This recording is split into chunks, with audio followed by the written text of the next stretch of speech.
Hello guys, this is the Anime Fiend bringing to you today another of One Piece's greatness, and today I'm gonna talk about something around the topic of the very famous question of if Zoro defeats King Extreme High Def or he damages Kaido in a significant way, would that mean he was stronger than Luffy after the time skip? Now, everyone has different opinions and different ways of approaching this topic, right? Some just think it doesn't matter either way, like just Luffy is definitively stronger, or some are like they're equal, some are like, well, it doesn't matter what happens, but Zoro is still stronger than Luffy, and whatever the case is, whatever the way you approach this topic, it basically dials down to the point where Luffy had to go through these many things to get here and Zoro did not. So, how can you justify his power, right? So, I'm gonna do exactly that in this video.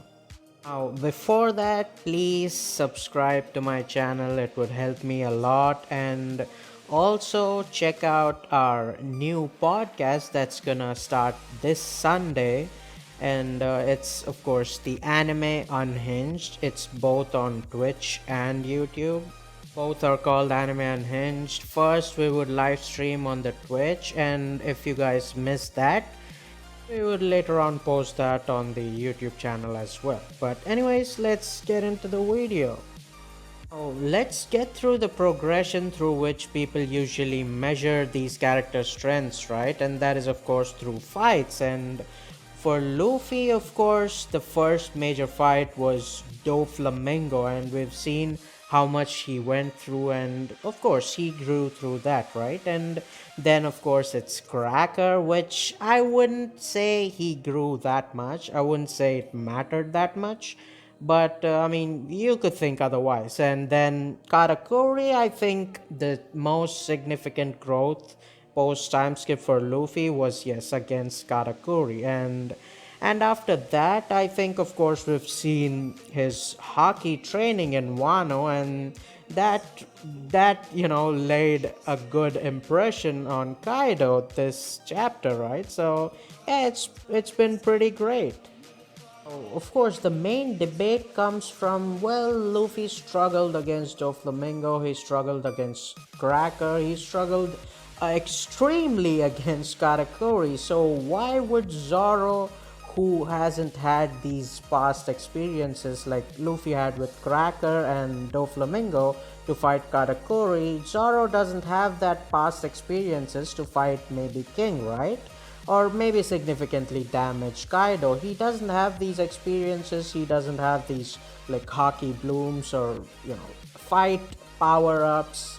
So why does Zoro have to be that strong? How can he be that strong? And well, let's get through Zoro's fights, right? Well, what did he do? He one-shotted the fishman dude, he one-shotted Monet, he one-shotted Pika.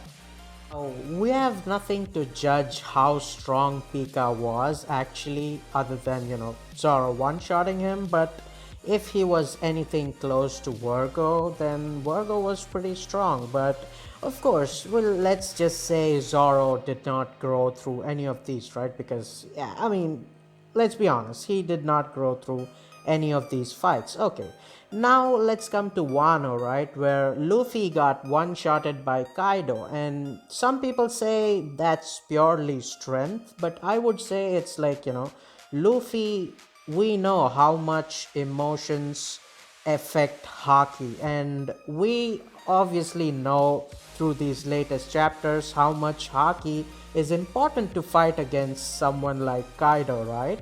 So I think that mattered a lot in the previous fight. So I wouldn't say, if the same Luffy without these hockey power-ups would have been one-shotted that easily if he was of sound mind. And then, of course, Luffy got his Haki power up through training. Now let's see what Zoro did, right? Zoro clashed with Killer. Now, yeah, I'm not gonna get into how well Zoro did there. I think Zoro, destroyed Killer, but of course he didn't have his weapons. But then again, Zoro didn't have all of his weapons, and he was, whatever he ate poisoned food and shit, so it's still a nerf for both, but I wouldn't argue about how much, right? So that's what we saw from Zoro, and the major increase for Zoro is of course Enma. Now Enma, people might say it's not a power up, or some say it's a power up, but I'll get into what Enma is for Zoro, right? But first, I think I gotta mention something else. One thing people forget is when people see Luffy getting these boosts of power through experiences, through fights and stuff, people expect others to have the same. No, growth rate is different for different characters. Just because Luffy fights somebody and grows X amount doesn't mean other character also would grow that much. He could grow lesser, he could grow more. Now, there are some characters who've grown extremely from where they started and where they are now, like Kobe, like Usopp, Helmeppo. All these characters, they grew a lot. And even Nami, right, like where she started, she grew a lot. But you see, would you say the same for Brooke, Frankie, and Robin? I mean, yeah, Frankie probably, Brooke probably a little less than Frankie, but Robin, I mean, yes, she's grown, but does she have as much as growth as Usopp and Nami did? I don't think so. So you see, yes, again, but after saying this, I understand that Luffy's growth is one of the best in the series, and yeah, some people deny that. But you see, the thing is, so is Zoro's, right? Zoro grows a lot as well, and you see, if 2 years of training did this much for the Straw Hats, and I would say that some people deny this, right? But I would say 2 years that the Straw Hats trained, that helped the Straw Hats a lot more than all these other supernova who actually had real life fights and real life experiences in the new world, right? I think the Straw Hats training was better than what they had. Like, yeah, some might disagree, but again, what can I say with to that? But if 2 years of training did that much, then Zoro trains every day. Everybody else, they train a little maybe, but most of their growth is through these experiences and fights, right? And yes, Zoro also grows through these experiences and fights, but this man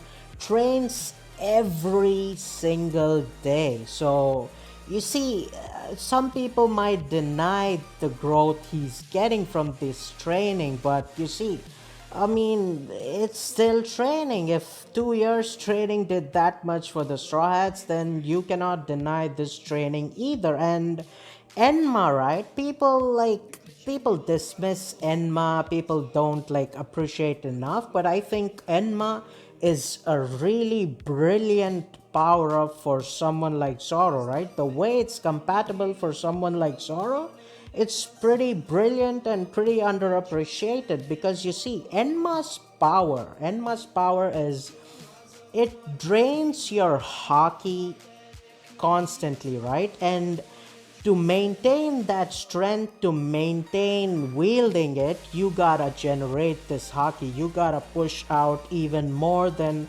what it's taking, right? You gotta have a big pool of hockey to even wield this sword. So you see, it it's basically like the best power up for someone who trains constantly. It's like as much as you train with it, you keep getting stronger because you see, you keep giving it this hockey, you keep emitting this hockey through this and to training with this sword, right? And you see, that keeps on making you better. And for someone like Zoro who trains every day, that's like, I can't say what power up would be better than this one, right? Because I can't think of one.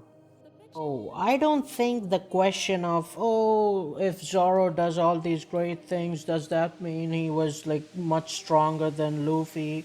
Was Luffy much weaker than him? I don't think that's pretty justified, because I think whatever Zoro's gonna display in this arc, whatever strength he's gonna show in this arc, I don't think it's pretty out there. I think Zoro, of course, he was pretty strong. He trained with the strongest swordsman in the world, right? And he's a swordsman, so it's like it's the best training he could get. But of course, it's also like, all these things you that matters, all these training, all this, power-ups, the Enma power-up, that is really really great, and that really matters. So I don't think it's pretty weird, right? Unless of course, Zoro, he like defeats Kaido 1v1, he does all the damage, and Kaido is like, oh, who is this god? Of course, if that happens, then yeah, it's bullshit. But of course, that's not happening. So you see, I think it's pretty justified. So there you go, people. If you agree with me, if I made sense, then I guess you can leave me a like. You could subscribe to me, watch my other videos and stuff. I would really appreciate that. If you want to support me even more, then sign up on my Patreon. That would really help. But and you could join my Discord to discuss stuff further with me and my friends. We'd have fun and stuff. Even in the VCs and stuff, we have fun. And well, man, as always, until next time, peace.